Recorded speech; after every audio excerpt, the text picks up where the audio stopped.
Demikian diantara uraian yang diberikan Al-Imam Ibnul Qayyim rahimahullah. Kemarin kemudian Ar-Rahman Ar-Rahim telah kita jelaskan. Ya, Rahman dan Rahim adalah dua nama Allah Subhanahu wa taala.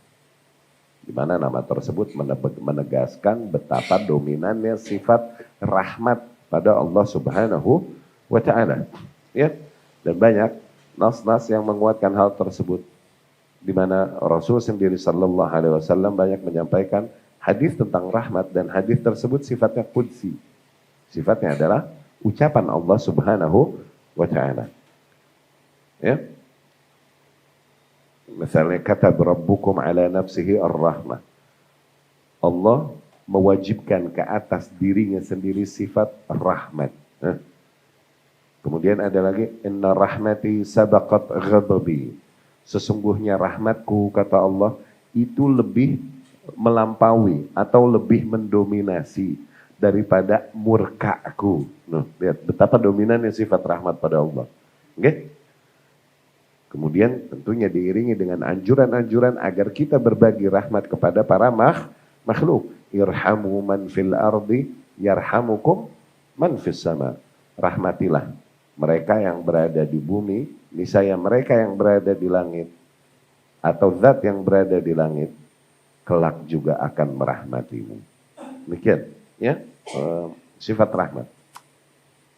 Kemudian juga Allah memberikan melalui Rasulnya sallallahu alaihi wasallam gambaran betapa luasnya rahmat Allah Subhanahu wa taala. Innallaha jazza'ar rahmah atau qassamar rahmah. Sesungguhnya Allah membagi rahmat ini ila mi'at ajza, ke dalam 100 bagian. Katakan 100%. Bagian. Wa anzala 'alal ardi juz'an wahidan. Kemudian Allah menurunkan rahmat tersebut ke muka bumi ini. Allah share rahmat itu kepada para makhluk yang hidup di bumi. Hanya 1% dari 100 tersebut. Okay? Yataraham bainahal khalaiq. Nah, para makhluk yang ada di bumi dari zaman Adam alaihissalam sampai akhir zaman nanti, mereka semua hanya berbagi sifat rahmat itu dari 1% yang Allah bagikan di muka bumi itu. Allahu Akbar. Berarti kebayang nggak yang 99%? Lihat, kita aja makhluk memiliki rasa rahmat dimanapun, kepedulian dan lain-lain kepada sesama, kepada orang-orang yang kita fitrah kita emang merahmati mereka, pada orang tua mereka, kita, saudara kita, anak-anak kita, apalagi dan lain-lain, apalagi ibu kepada anak-anaknya, iya kan? Itu rahmat yang besar luar biasa. Namun sebesar apapun dan tak mampu diungkapkan betapa besar dan agungnya rahmat ibu kepada anaknya, oleh penyair sefasih apapun mereka tak mampu mengungkapkannya, itu gimana pun hanya sebagian kecil dari 1% yang Allah turunkan di bumi. Iya kan? Dan rahmat kepada sesama makhluk ini adalah diantara sebab besar untuk mendatangkan rahmat Allah bagi kita. Tuh lihat, rahmat kepada sesama makhluk itu adalah sebab besar untuk mendatangkan rahmat Allah bagi kita. Oke? Seseorang bagaimana mendatangkan rahmat Allah bagi kita? Rahmati para makhluk. Irhamu man fil ardi yarhamukum man fis sama. Tidakkah kita lihat baghiyah min baghaya Bani Israel sebagaimana dikhabarkan Rasul sallallahu alaihi wasallam. Pelacur, di antara pelacur Bani Israel. Sakat kalban min kilabil ard, dia memberi minum seekor anjing di antara anjing-anjing liar. Okay? Yang dia lihat kehausan, yalhathu turab minal atash, yang mengulurkan lidahnya mencari karena berangkat dari kehausan. Okay? Hanya karena rahmatnya melihat makhluk kehausan ini, kemudian dia memberinya air, ghafarallahu laha, Allah ampuni baginya dosa-dosanya. Tuh lihat, rahmat Allah enggak? Allah ampuni baginya dosanya.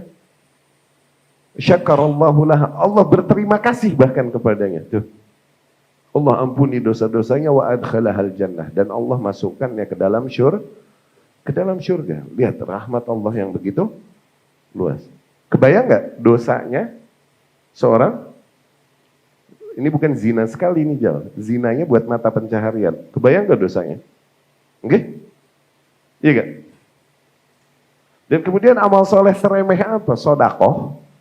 Sodako duit enggak, air putih. Buat orang gitu enggak, anjing. Yang toh najong, najis. Ini menjadi sebab datangnya ampunan bagi dosa sebesar dosa seorang pelacur. Iya gak? Sekarang bagaimana rahmat apabila kita tunjukkan, kita berikan kepada seorang individu yang masih mentauhidkan juga Allah Subhanahu wa taala, maka sebesar apa dosa yang akan terampuni? Allahu Akbar. Hah? Faham gak perbandingannya?